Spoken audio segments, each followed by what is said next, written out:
Voltamos. Estão me ouvindo? Estou. Sim. Oh, valeu, obrigada.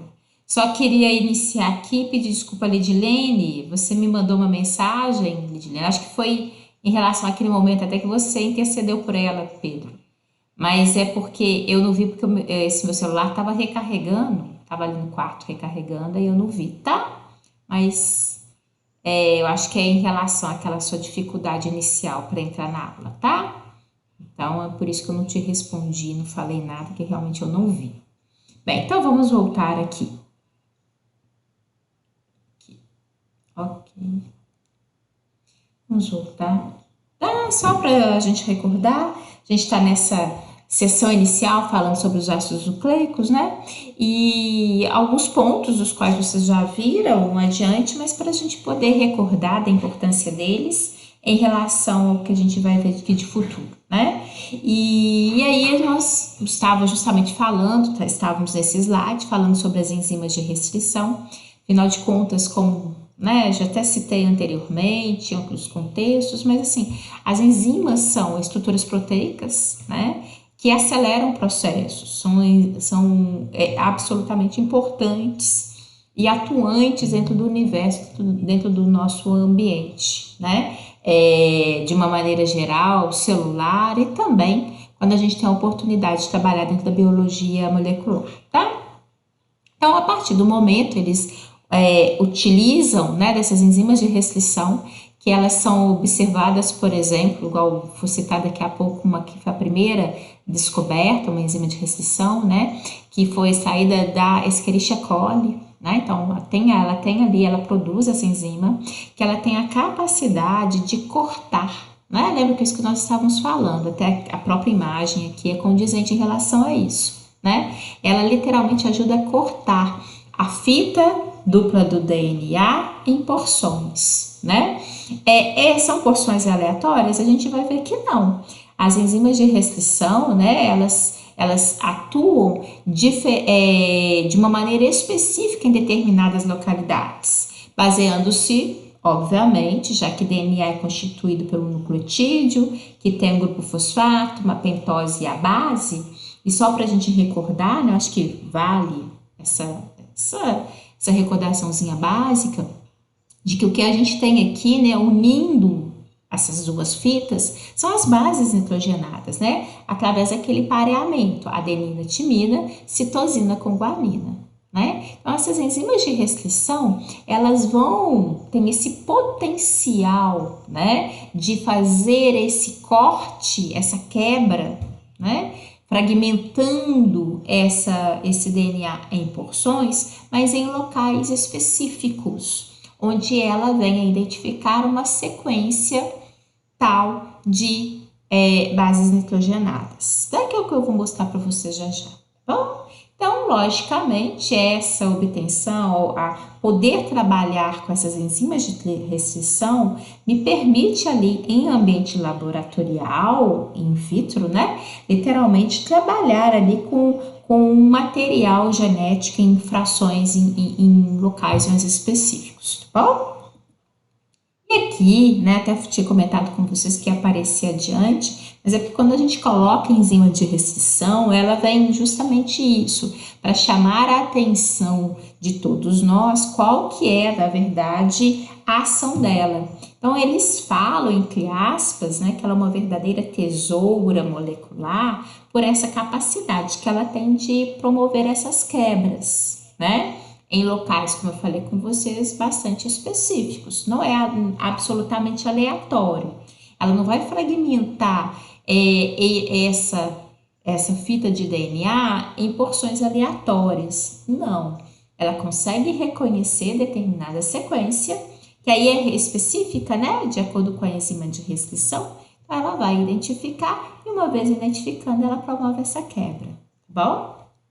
E é interessante porque isso acaba atuando e podendo, assim, agir, né?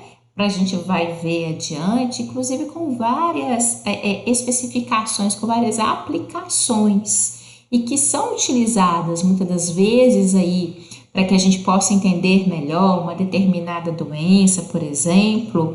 E às vezes a gente nem imagina que por trás daquele avanço, por trás às vezes de alguma descoberta, a princípio, né, diante de uma determinada enfermidade, tem técnicas que estejam ali associadas, tá? Então aqui, como eu falei com vocês, eu sempre gosto de pegar as imagens para focalizar para o aluno, né, aquilo que a gente quer ali nesse momento pontuar para vocês o contexto teórico. Como a gente acabou de falar, ela não vai quebrar de uma maneira aleatória, ela vai identificar e promover, né, essa fragmentação em locais específicos. E isso, né, a gente fala que é bastante precisa, ela identifica isso e ela vai realizar essa situação, desse corte, essa fragmentação de uma maneira bastante pontual.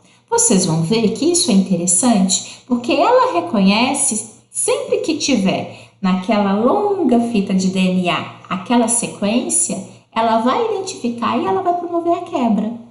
Isso significa que a enzima de restrição, ela pode promover fragmentos em vários pontos daquela fita de DNA, né? Sempre que porventura ela encontrar uma determinada sequência, né, que ela é aquela sequência identificadora para ela vai promover a quebra, tá bom?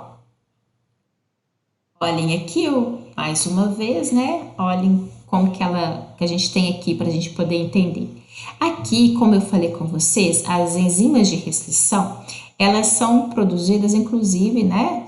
Primeira foi a parte, como eu falei com vocês, primeira enzima descoberta de restrição foi a partir da Escherichia coli, tá? Uma bactéria, e ela, obviamente, no identificar que essa bactéria consegue produzir essa enzima de restrição, então, uma vez ali no ambiente, né, laboratorial, eu tenho ali o DNA e eu posso promover a presença dessa enzima de restrição, né, para fazer esses cortes dos quais de repente eu desejo, né? E ela reconhece, como eu falei com vocês, ela reconhece uma sequência.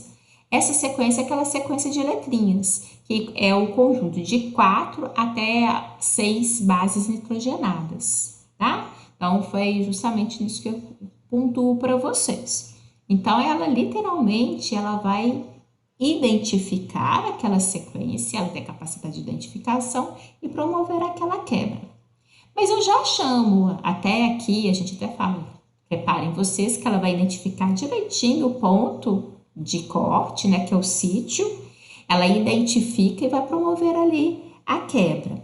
E só lembrando também, acho que vale a pena lembrar, né, quando a gente apresenta para vocês, igual na genética, o que faz a ligação das bases nitrogenadas é uma ligação química, né, de pontes de nitrogênio, pontes de hidrogênio, que são ligações químicas relativamente fracas, né? Eu até chamo a atenção do aluno naquele momento, que eu falo assim, olha, é interessante que realmente essas ligações entre as bases nitrogenadas sejam um tipo de ligação, né, fraca, porque há momentos que a quebra se faz necessária. Até naturalmente isso ocorre, né? Afinal de contas, quando eu tenho ali no ambiente celular, onde eu preciso ter a duplicação do DNA ou a transcrição de DNA em RNA, precisa de haver essa quebra, né? Então, só para lembrar a vocês que isso, eventualmente, em algumas situações já podem ocorrer, e aqui, de uma maneira específica, com a aplicação da enzima de restrição, ela também vai promover a quebra, só que aí nesse caso em locais bastante específicos, bastante pontuais, que ela identifica e aí ela promove essa quebra dessas pontes de hidrogênio, né? Ela quebra e aí ela promove essa fragmentação. E o que eu também acho interessante pontuar nesse desenho, chamar a atenção de vocês, é que reparem que na hora que ela promove essa quebra, né? Reparem em local pontual, ela quebrou aqui, houve essa identificação e o restante vai permanecer unido, né? As bases permanecem ligadas. O que é importante? Com a quebra, repare que eu tenho aqui uma fragmentação de um lado e uma fragmentação do outro. É o que, inclusive, a gente denomina de cauda, tá? Então, eu tenho tanto aqui de um lado quanto do outro, esse resto, entre aspas, né? Esse conjunto de bases que vão ficar separadas, uma de um lado, outra do outro. Tá bom? Parece bobagem, mas não é não. Mas é porque se a gente imaginar em termos de fitas de quebra-cabeça, vai ter uma hora que às vezes, né? Já que são vários fragmentos, imagina que de repente eu tenho vários fragmentos que antes tinha uma determinada sequência, mas ele começa a ter oportunidade também depois, eventualmente, de ter um novo pareamento, tá? Bem, mas isso coisa só para a gente ir caminhando, para vocês poderem imaginar que isso vai ser possível. E justamente o que a gente fala, eu já utilizei esse termo aqui para vocês no ponto de corte, que é o local do sítio, né? Esse sítio-alvo, que é o local que a gente se refere aqui, tá? Que é o local de corte, né? Afinal de contas, no local de corte é onde ela identifica aquela sequência característica daquela enzima e que vai ser o alvo dela, o alvo do corte. Então, por isso, sítio-alvo, tá? Então, só para a gente perceber que às vezes a gente pega um artigo, né, como a proposta, como eu também coloquei para vocês vários ali no AVA, e que vocês vão até inclusive fazer um trabalho também pertinente a isso. A partir do momento que a gente tem, né, nesse caso, ai, agora fugiu aqui o raciocínio. Parece que de repente passou um outro assunto na minha cabeça mas é justamente isso, quando a gente tem essa situação em que eu consigo identificar aqui esses vários fragmentos, né? Enfim, gente, desculpa, perdi o raciocínio aqui. Eu voei lá e esqueci daqui. Bem, então aqui, para a gente identificar, perceber, né? A gente tem aquele local-alvo do reconhecimento, a gente consegue perceber também uma indagação que se faz, e vocês poderiam ter perguntado, olha, sim, essa enzima de restrição, ela foi identificada, como eu falei, a primeira, inclusive, na Escherichia coli. Então, ela é produzida por uma bactéria. E como que essas enzimas, então, ela, né, essa estrutura, ela produz. Essas enzimas de restrição podem atuar sobre ela? Na verdade, não. Tá? Essa também era uma dúvida que se fazia e que se tinha ali em termos de situação, mas que eles verificaram que nessas bactérias, né, que produzem as enzimas de restrição, ela na verdade tem outras enzimas que neutralizam, que protegem. Tá? Então acaba que a enzima de restrição ela possa ser atuante frente a um outro fragmento de genético, mas não necessariamente atua sobre o material genético da qual ela é produzida, tá bom? Então, por isso que a gente pode utilizá-la. E tem ali a extração dessas enzimas, né, a partir ali dessas bactérias, e a gente pode atuar frente àquele material genético que a gente tiver ali no laboratório, que é o nosso alvo de pesquisa, do nosso alvo de trabalho, tá bom? Então, isso é interessante e importante. E é interessante também lembrar que muitas das vezes, independente, né, necessariamente de enzima de restrição, mas sempre quando eventualmente a gente tem algum componente nas nossas células que possam vir a ser danosas, né, às vezes até a nós mesmos, normalmente o nosso organismo tem mecanismo de proteção. E também não é diferente aí no caso, né? Por que seriam? Vocês imaginem se ali, né, no nosso dia a dia fosse absolutamente comum ter fragmentação do nosso material genético, né? Dividindo ele em várias porções. Logicamente que isso seria danoso a nós ou qualquer outro, né? Ser vivo, tá bom? Alô? Diga, pode falar, Pedro. Essas enzimas de restrição, elas só são produzidas por essa espécie de bactéria? Não, não só. Ela é mais utilizada, inclusive, você já deve ter ouvido falar em EcoR1, né? Quando a gente fala de enzima de restrição. É muito mais abordada, é como se ela é mais, dentro de um certo aspecto, mais falada, mais citada em relação a isso. Mas não é exclusivo dela, não, tá? Uma outra Existem outras pergunta, que Lu. podem produzir também.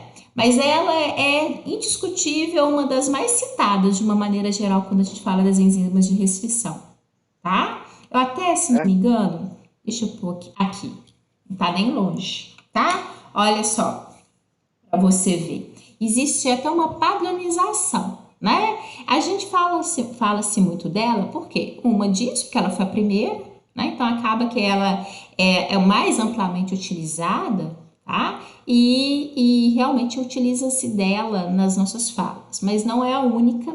E essa padronização é justamente para que, a partir de uma padronização, de uma nomenclatura, eu consiga fazer uma menção, né, em relação a qual espécie que eventualmente aquela enzima foi abstraída, foi retirada, né, foi identificada. Então, olha só, na hora que eu te falei da EcoR1, é justamente isso daqui, ó. E de Escherichia, tá? CO de coli, então da Escherichia coli, então aqui viria as iniciais, né, em relação à espécie da qual ela foi identificada e reconhecida, né? R, estirpe. A estirpe R é uma maneira assim, como se fosse uma nomenclatura mais usual para a gente, como se fossem cepas. Sabe quando a gente identifica ali dentro de um agente que ele pertence a uma determinada família, pertence a um determinado grupo, determinadas características, né? Às vezes a gente até chama de virulência. Então, por isso que a gente fala aqui o R em termos... A estirpe R, ou seja, ela está dentro daquela família específica. E é porque ela é a ordem do isolamento. Essa aqui foi a primeira, tá? Então, é nessa padronização. Então, ela realmente é a mais usual, mas não significa que seja a única, tá, Pedro? entendi. E como que faz para ela quebrar exatamente num ponto específico na fita de DNA? Porque Como que? essa enzima, ela reconhece a base. É como se tivesse nela um código, né? Então, o que que ela faz? E as enzimas, elas são aceleradoras de processos, né? Então, o que faz? Deixa eu pegar aqui como exemplo isso. Vou pegar, porque eu realmente não sei a sequência. Só pegar aqui como exemplo para ajudar a te responder. Pedro, repare aqui. A EcoR1, ela reconhece essa sequência de base. Então, existe nela essa identidade, essa padronização de reconhecimento dessa sequência. Que, na verdade, aqui no caso, uma sequência de 6 letrinhas, 6 bases, né?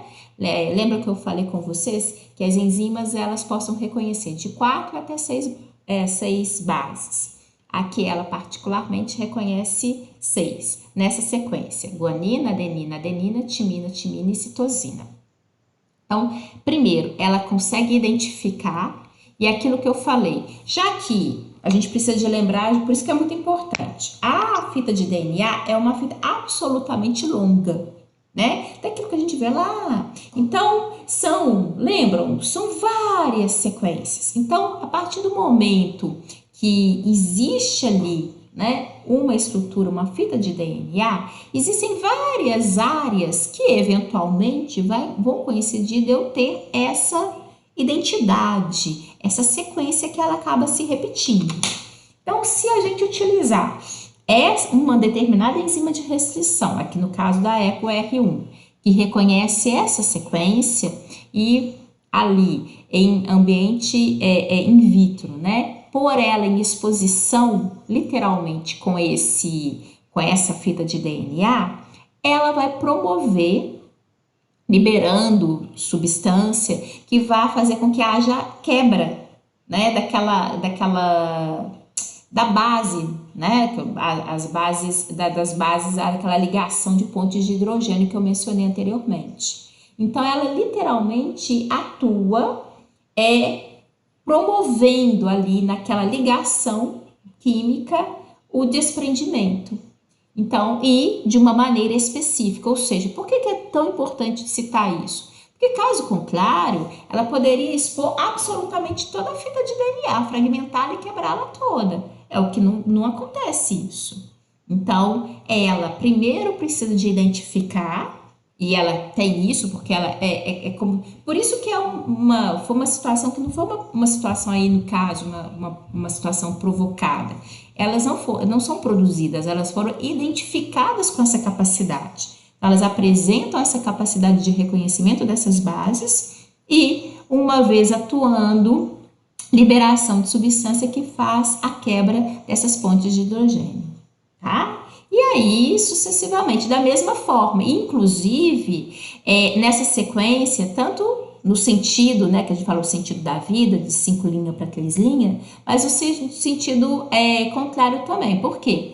Tem essa fita que ela é uma fita, complementar, né? Então, na hora que ela faz isso, que ela reconhece essa sequência, mas na verdade ela está promovendo a quebra da fita complementar, né? Que faz com ela esse pareamento. Então, isso acaba acontecendo. E aí, pegando aqui o gancho e pegando nesse raciocínio, repare aqui, ó, na hora que essa enzima reconhece esse conjunto, né, de 6 bases e promove essa fragilidade nas pontes de hidrogênio, onde eu tenho, então, né, um bandeamento de cada base para um lado, eu acabo promovendo, que eu acho que aqui também ficou, eu chamei a atenção anteriormente, mas aqui eu acho que também fica evidente para vocês. Olha, eu vou até aqui, ó, rabiscar para chamar a atenção. Então, eu tenho essa porção para cá e essa porção que ficou aqui. E assim, logicamente, nas duas extremidades, né? Porque é aquilo que eu comentei com vocês, olha, isso, ela vai ter repetições na hora que a gente tem ali a possibilidade de passar isso, né?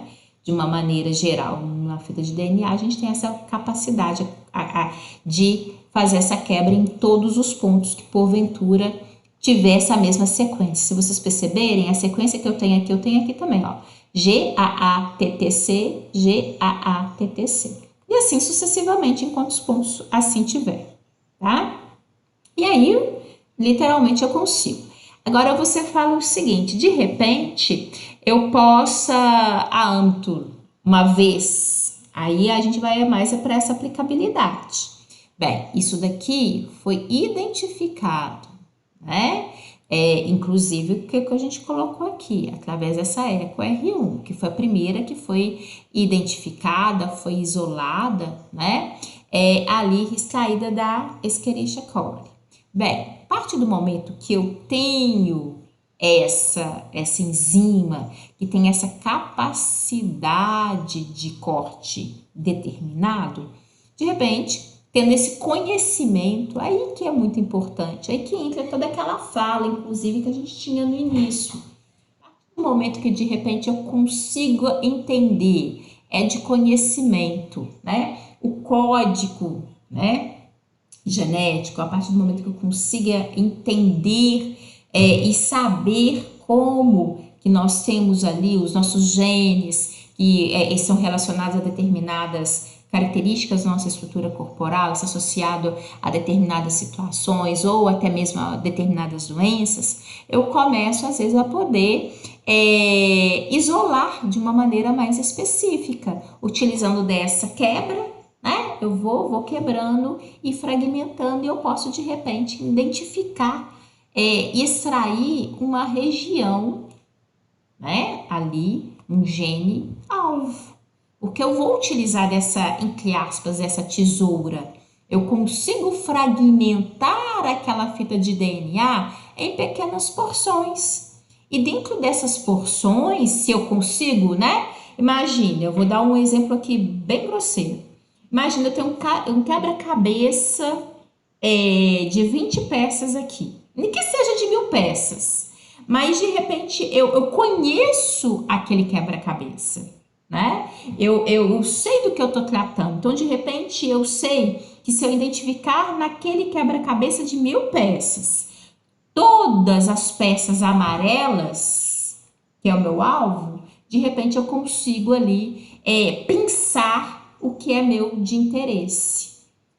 Como que eu posso ter isso de interesse? Depende, às vezes eu quero estudar uma determinada doença e de repente aquela região do DNA onde tem informação, que possa vir a ter a informação, por exemplo, ele possa ter alguma questãozinha ali que seja o produtor, o causador daquela disfunção, por exemplo, e aí, obviamente, eu trabalho com isso no âmbito laboratorial. Né? Então, assim, só para a gente ir, o que eu chamo a atenção de vocês, que isso que a gente está falando, gente, é algo que provavelmente, né, esse é o grande objetivo, vai se tornar mais claro na mente de vocês a partir do momento que a gente caminhar com a disciplina propriamente dito.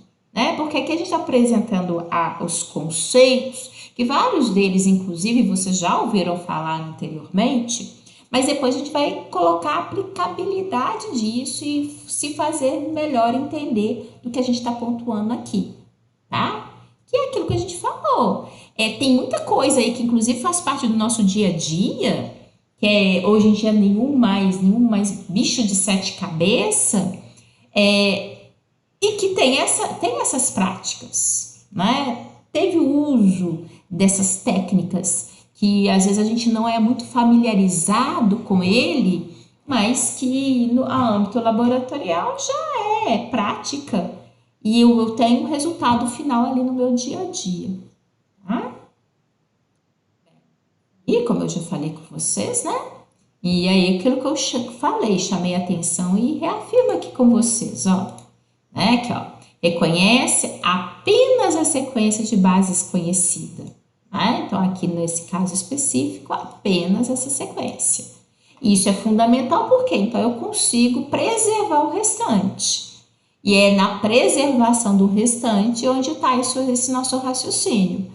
Às vezes eu consigo identificar e a partir do restante que se mantém, ele me mantém ali uma sequência interessante, um gene interessante a ser trabalhado, a ser pesquisado, a eventualmente até poder, né, transpor aquela informação para um outro indivíduo, para um outro ser, tá? E trabalhar com essas informações. Aqui, vamos ver o que aqui em termos de imagem, olha. Essa identificação, que é a EcoR1, essa enzima de restrição, atua especificamente com aquela sequenciazinha, né, de 6 bases, tá? Ela atua aqui especificamente, aí eu acabo, logicamente, atuando, né? Fracionando, olha, ele usou aqui o termo seccionamento, seccionando, cortando, fragmentando aquele ambiente, né, do DNA em frações, tá bom? Isso que a gente falou anteriormente, né?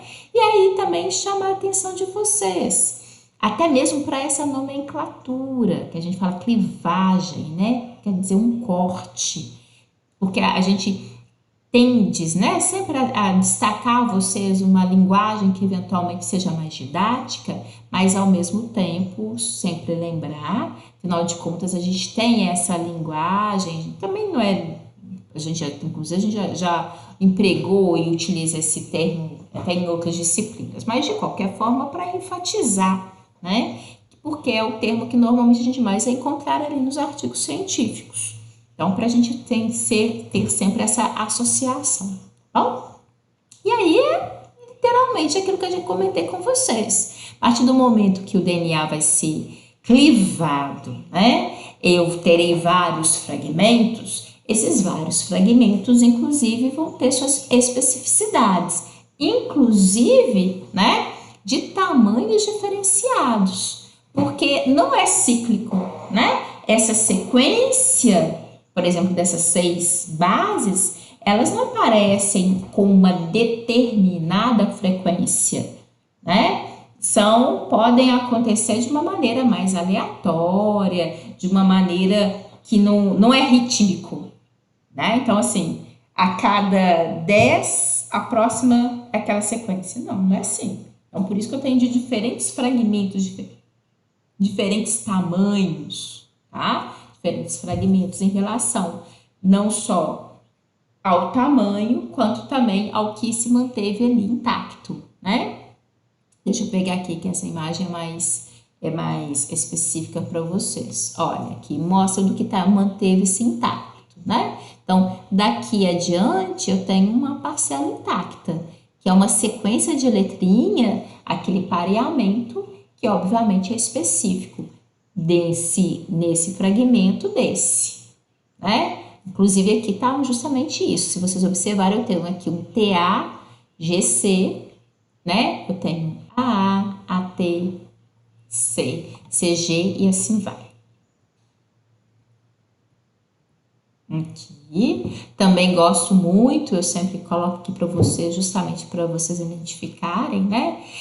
Não existe apenas um tipo de enzima de restrição, né? Existem vários tipos de enzimas de restrição e sempre, como eu falei com vocês, elas obedecem esse sentido que é o que a gente denomina ali dentro da genética, o sentido da vida, de 5 para 3 linhas. Né? Então, ela sempre faz essa leitura, por isso que a gente fala que a leitura que ela reconhece é GAATTC, tá? Mas, logicamente, que a partir do momento que ela identifica essa sequência, ela vai cortar em relação a complementar, né? Mas ela identifica como se ela identificasse esse lado daqui, ó. Ela identificou esse lado da corda, da escada, né? Vamos fazer essa associação do DNA à escada. Ela identifica esse lado da escada e ela vem e fragmenta aqui, né? Ela promove esse corte, como falei anteriormente, promovendo a quebra daquelas ligações de pontos de hidrogênio que a gente tem aqui, tá bom? Aqui eu também mencionei anteriormente, né, que aqui o termo, olha, as caudas, né, que é isso que eu falei com vocês aqui, ó, que isso é importante, porque esse é um termo que a gente fala, mas como eu chamei a atenção anteriormente, eu terei quebras, né, esses fragmentos, essas áreas onde houve essa quebra da ligação. Então, houve estabelecimento dessas caudas. E que imagine agora, né? São vários pontozinhos quebrados, mas que agora eles não vão ficar necessariamente sequencialmente. Eles podem embaralhar. Mas mesmo embaralhando, se elas tiverem oportunidade, elas acabam conseguindo se parear, né? Não necessariamente na mesma sequência anteriormente. Mas por que consegue se parear? Porque como a quebra é sempre no mesmo local, na mesma região, elas acabam encontrando o quê? Complementariedade. Então, é como se eu tivesse ali um quebra-cabeças, onde eu consigo, mesmo que não obedecendo a ordem, né, inicial, né, daquele quebra-cabeça, mas eu acabo conseguindo encaixar, mesmo que seja numa outra peça, porque ele permite essa ligação, tá? Então, esse termo que a gente fala, né, essas caudas, e eles vão apresentar sempre o quê? O mesmo número de bases, porque ela sempre reconhece aquelas 6 letrinhas, então ela vai ter sempre essa complementariedade. Então, não é uma coisa que vai ficar absolutamente sem, né? Eventualmente depois poder se arranjar novamente. Pode ter um novo arranjo, tá? Da mesma forma, né, que nós temos ali situações, enzimas que venham poder, né, fragmentar, há enzimas que podem promover união. Então, é mesmo nesse sentido. A gente acabou de falar que depois elas possam promover um arranjo novamente, mas o arranjo só vai se concretizar Se a partir do momento que houve aquela quebra da ligação química que une as bases, eu tiver agora uma enzima que consiga promover a ligação. Não é porque não é só encostar, né, haver uma citosina com uma guanina. Elas precisam, para de fato ter um novo restabelecimento, uma nova união, é necessário de haver uma nova formação de ligação química. Isso se faz a partir de uma outra enzima, que é a enzima ligase, né? Vocês reconhecem essa terminologia porque vocês estudaram isso lá na síntese proteica, né? Onde primeiro tem a quebra, né? Ali as hélices, cada uma vão para o lado ali do DNA, né? Para que haja a transcrição do DNA em RNA, né? Aí ele sai com essa mensagem, ajuda a sintetizar a proteína e, logicamente, depois a necessidade de promover a ligação, né? Inclusive dos nucleotídeos livres para restabelecer um pareamento. O que eu também gostaria muito de pedir a vocês, porque assim na hora de falar assim, né? Eu sinto muito a presença, e logicamente que tem jeito, né? Da CMC e da genética. Então, gostaria de pedir a vocês, hoje é o nosso primeiro encontro, a gente, né, inclusive conversei muito com vocês, a gente está introduzindo essa unidade 1.1, mas eu gostaria, se porventura, durante aqui a minha fala, na hora que até a gente aqui faz essa introdução, falando de DNA, recordando aqueles aspectos básicos, só que não dá para a gente recordar absolutamente tudo daquele básico que foi dado, tanto em CMC quanto em genética, né? Só a gente estaria sempre repetindo a mesma informação. Então, se porventura, aí do outro lado, tiver uma pessoa que tá assim, gente do céu, eu não tô lembrando, por favor, dê uma olhadinha, assim, básico, porque vai te ajudar a familiarizar, vai te ajudar a recordar um pouquinho. Nós vamos tratar, igual eu falo de síntese de proteína, nós trataremos de síntese proteica aqui. Mas é como sempre a gente trabalha aqui, com aquele elemento, às vezes com aquele assunto, mas dando outros condimentos, dando outras informações, complementando, né? Afinal de contas, nós estamos agora numa outra disciplina. E aí, dê uma olhada.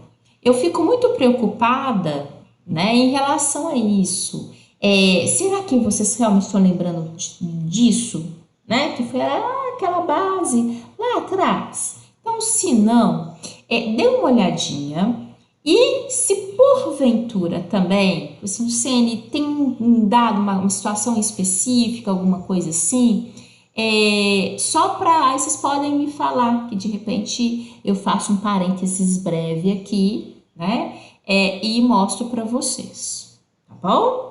Só para a gente assim também ter isso. Depois a gente começa a ter a aplicabilidade disso. Aí vocês vão ver, né? Mas a biologia aqui, biologia molecular, sempre vai ser tratada assim. Eu preciso primeiro colocar esse condimento teórico para a gente ter a aplicabilidade. E aí vocês verificarem a posição da biologia molecular nos diferentes ramos da biologia, né? Então, por favor, e sintam-se à vontade. Qualquer coisa, pedir para chegar a né, um determinado assunto específico, só para dar uma breve assim, vocês me falam que eu faço esse parênteses, tá bom?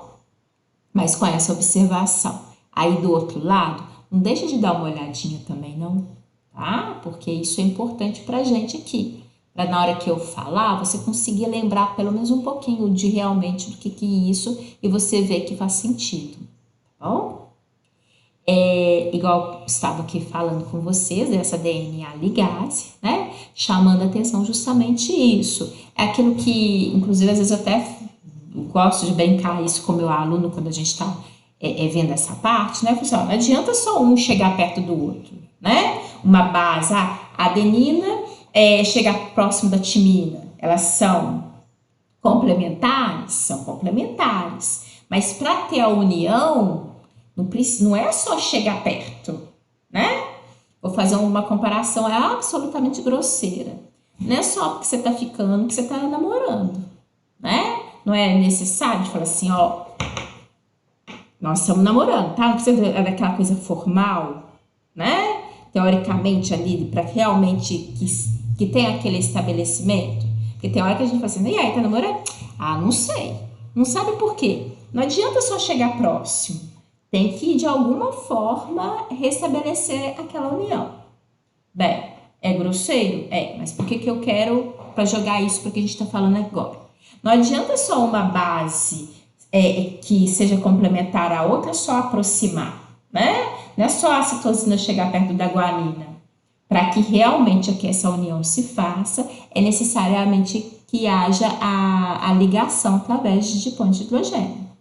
E aí isso se faz a partir da ação, né? Tem sempre aquele meio cupido, aquele que ajuda, que vai acelerar um pouquinho o processo e fazer, olha, tem tudo a ver aí, vão oficializar? Esse quem vai oficializar é a DNA ligase, que ela vai chegar, ela está ali, ela entende que existe esse pareamento e ela vai ser a responsável por aquela ligação química. Bom? E aí sim, não basta estar próximo, tem que haver essa ligação. Então, a DNA ligase faz isso, né? Então, até para chamar a atenção de vocês em relação ao que o que eu falei com vocês inicialmente, né? Existem aqui, ao longo, nós falaremos de várias enzimas, né?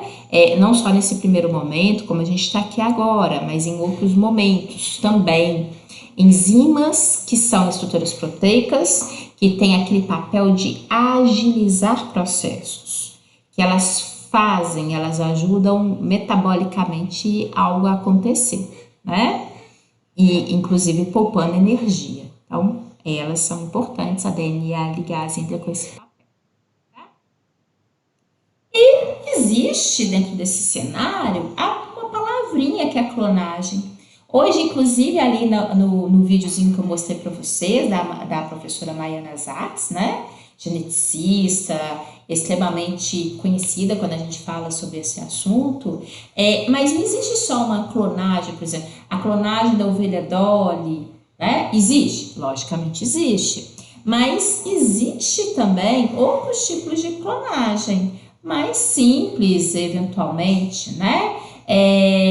Porque eu possa fazer a âmbito laboratorial sem ser uma clonagem de um indivíduo completo, né? Como quando a gente fala assim, às vezes a primeira coisa que a gente lembra quando a gente fala clonagem é o repeteco, né? É um serzinho igualzinho ao outro. Tá, isso é clonagem, mas eu também posso clonar, né?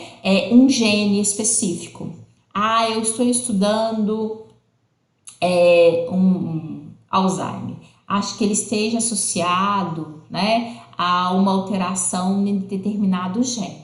Então, eu quero estudar aquilo com mais afinco. Então, de repente, eu consigo, a partir dali, na identificação daquele gene, eu já fragmentei, eu consigo identificá-lo, né? Lembra quando eu falei aqueles fragmentos, né, de DNA que agora estão aqui na mesa, vários fragmentos? Fiz associação como se fossem várias peças de um quebra-cabeça. Agora eu consigo pensar especificamente aquilo que eu quero e de repente agora poder, inclusive para facilitar a pesquisa, o entendimento, aprofundar isso, eu posso clonar, né? Aquela informaçãozinha dali, né? Não estou clonando um novo ser, mas estou clonando um gene específico que aí me ajuda, né? Inclusive eu posso pegar esse genezinho e incorporar, por exemplo, a um outro indivíduo.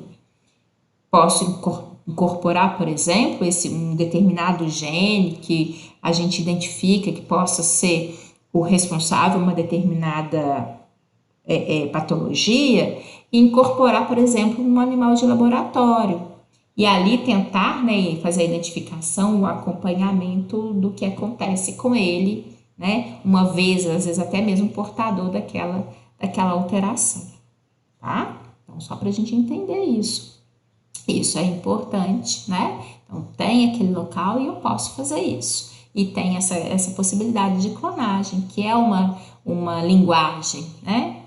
É importante. E aqui a gente coloca, tá? O porquê clonar, até, na verdade, eu já até me antecipei falando em relação a isso, né? Da aplicabilidade, né?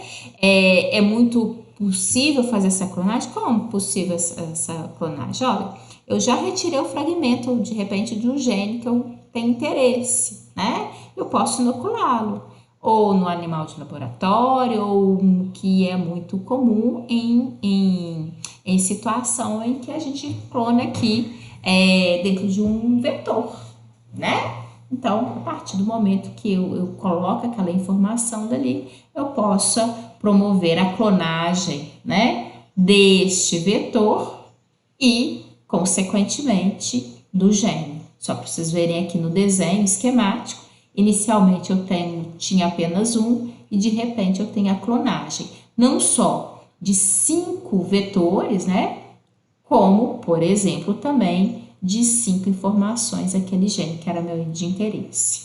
Vou fazer o seguinte, vou deixar esse slide como nosso ponto de corte. Semana que vem a gente retoma a partir daqui. Quero muito pedir a vocês, então, reforçar esse meu pedido de, por favor, tá? Não deixem de dar uma olhadinha e, eventualmente, alguma questão em relação, podem até, né, às vezes no iniciozinho da aula, Luciene, tem um determinado assunto que aí, ou se quiserem colocar também no WhatsApp, porque às vezes a característica da imagem ajuda, e aí sair procurando imagens fica complicado. Enfim, vocês podem fazer o que acharem que for melhor, mas só para vocês poderem acompanhar. Tem uma parte aí de base que é muito importante. Então, se for o caso, deem uma lidazinha, ou no próprio material que já está disponível para vocês, se vocês também olharem previamente, às vezes também ajuda. Eu quero muito trabalhar com vocês nesse sentido dessa parceria, de que vocês possam perguntar ou informar, né? Às vezes um tópico específico, se quer que aborda melhor, recordar ou explicar de novo, para não passar e vocês também acumularem dúvida, tá bom? Então, eu vou finalizando por aqui.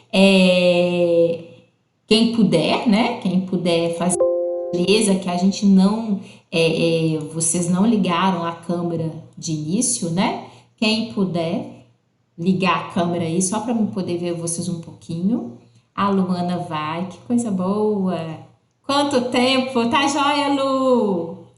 Ao Pedro, tá joia, Pedro? Tô joia. Que coisa boa, bom ver vocês. Cadê? Vocês são os únicos corajosos, não acredito. Cadê essa turma Oi, Lu! corajosa? Ei, Júlia, tá joia? Joia! Cadê vocês, Pamela? Eu gostaria de ver aqui cheio. Tá joia, Pamela? Que O bom, povo que fica com saudade. medo, Lu. Oi? Tranquilo, Lu. O povo tem medo. O povo tem medo, não sei por quê. Imagina. E isso porque eu acho até que em relação a mim, vocês têm tranquilidade de chegar, conversar Mais e à falar, né? vontade, Eu acho que né? o medo não é da professora, não, né? Porque, por favor, né? Então, ó, e por gentileza, deem uma olhada. Vamos semana que vem. O Dias tá entrando aqui agora. Quem sabe o Felipe Ele, corajoso. Lu, ele Ah, falou que a câmera dele acho que tá com um problema, não tá ah, entrando. eu sei. Aí, Lei. Mas entrou. Fala, Felipe. E tá provando que tá, ó. Tá vendo, Lu? Tá boa ainda. Que bom. Bom, saudade, Felipe. Notebook não. Saudade Saudade também. viu? Bom te ver. Saudade de todos vocês, viu, gente? E quem puder aí ao longo ligar a câmera e a gente poder matar um pouquinho da saudade, é um prazer. Um grande abraço para você, Felipe. Beijão, viu? Fica com Deus. Tchau. Tchau, Lu. Beijo. Tchau, beijo, Tchau, Bruna. Lu. Boa noite. Boa noite, Júlia. Boa noite, Bruna, Felipe. O povo cascou fora. Júlia, Lidilene, Luana. Foi rápido, não deu nem para me ler quem estava aqui. Fiquem com Deus. Beijo. Tchau, Lidilene.